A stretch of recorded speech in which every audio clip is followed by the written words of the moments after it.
మే 18న నిర్వహించ తలపెట్టిన Telangana BJP OBC సమ్మేళనం wall పోస్టర్ను మాజీ ఎంపీ బూరా నర్సయ్య కూడా ఆవిష్కరించారు.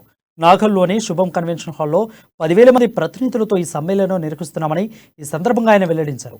దేశంలో కాంగ్రెస్ ఓబీసీల ఉసురు తగిలి రాజకీయంగా కుంచిపోతుందని అన్నారు. ముఖ్యమంత్రి కేసీఆర్ ఓబీసీలు అణచివేస్తున్న విధానాలపై, కేసీఆర్ చర్యలకు వ్యతిరేకంగా తీసుకురావాల్సిన విధి విధానాలపై చర్చిస్తామని తెలిపారు. ఓబీసీల రాజకీయ, ఆర్థిక, విద్యా, వైద్య, నిరుద్యోగ సమస్యలపై ఈ సమ్మేళనంలో చర్చిస్తామని, ఇది ఆరంభం మాత్రమేనని చెప్పారు.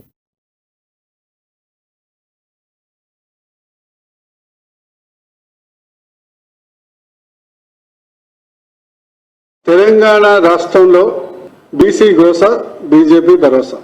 తెలంగాణ రాష్ట్రంలో బీసీ గోస, బీజేపీ భరోసా. ఉమ్మడి ఆంధ్రప్రదేశ్లో బీసీలు రెండో శ్రేణి పౌరులుగా ఉండే కేసీఆర్ గారి పుణ్యమా అంటూ తెలంగాణ ఏర్పడ్డాక 4వ శ్రేణి పౌరులుగా కేసీఆర్ గారు తొక్కేయటం జరిగింది.